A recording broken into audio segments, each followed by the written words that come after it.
Sauti nzito ilisikika kutoka moyoni mwa dola ya Kiislamu.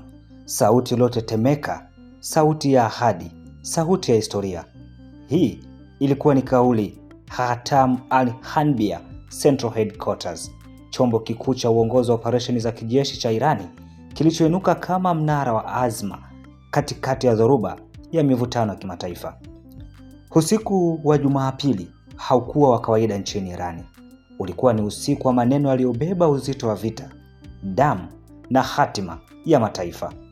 Akiwa mbele ya ulimwengu wa Kiislamu, msemaji wa kituo hicho, Ebrahim Zolfakhr, alitoa hotuba iliyogusa nyoyo na kuamsha hali za mapambano kwa lugha ya Kiarabu, lugha ya umoja wa umma. Alitangaza kile ambacho wengi walikihisi, lakini wachache walithubutu kusema wazi: mapambano yenu ni mapambano yetu, amko peke yenu. Mwisho wa kunukuu. Haya hayakuwa maneno ya kisiasa tu, hayakuwa propaganda ya kawaida.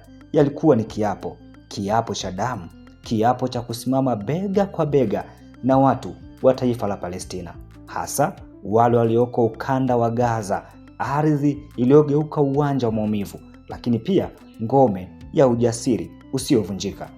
Katika simulizi yake, Zolfakhr hakuzungumzia kuhusu mipaka au siasa pekee. Alizungumza kuhusu kitu kikubwa zaidi, yani heshima. Aliitaja Palestina si kama nchi tu, bali kama bendera ya haki isiyoweza kufutwa na vita wala kuzimwa na mateso ya aina yoyote ile.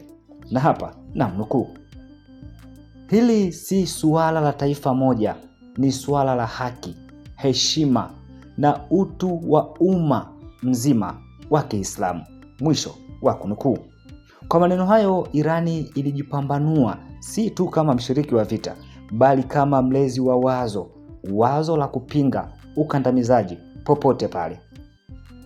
Katika kivuli cha mashambulizi ya pamoja kutoka Marekani na Israeli, Irani imechagua njia isiyo ya kujificha, bali ya kujibu kwa nguvu zote. Ripoti zinaonyesha kuwa baada ya mashambulizi hayo makali yaliyoanza mwishoni mwa Februari mwaka huu, Irani ilijibu kwa mvua ya makombora na ndege zisizo na rubani, yani drones, zikilenga maeneo ya kijeshi katika maeneo yanayokaliwa na Israeli pamoja na vituo vya Marekani katika ukanda huo. Lakini hata ndani ya kelele za milipuko, ujumbe mmoja ulibaki wazi: hii si vita ya Irani pekee, ni vita ya itikadi, ni vita ya haki dhidi ya nguvu kubwa.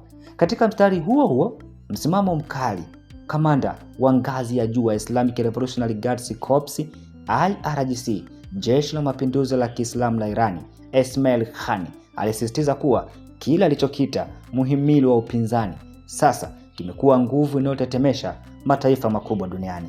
Kwa mujibu wake, umoja huu mpya wa upinzani umeleta hofu kwa dola zenye nguvu, umoja wa miongoni mwa Waislamu na matumaini kwa waliodhulumiwa.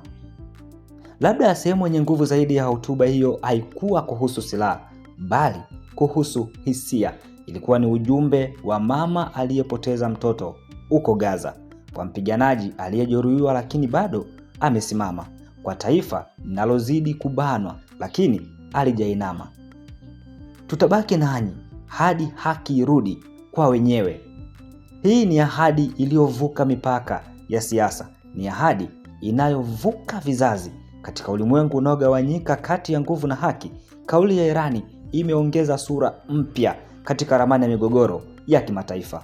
Swali sasa si kama vita itaendelea. Swali ni nani atasimama hadi mwisho, na historia itamkumbuka nani kama mshindi wa haki? Kwa sasa, sauti kutoka Teherani imeweka wazi msimamo wake.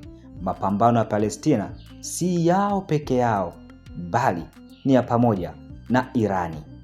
Na hii ni Shehena Media. Usisahau kusubscribe, kulike, kucomment na kushare ili uwe wa kwanza kupata habari za uhakika.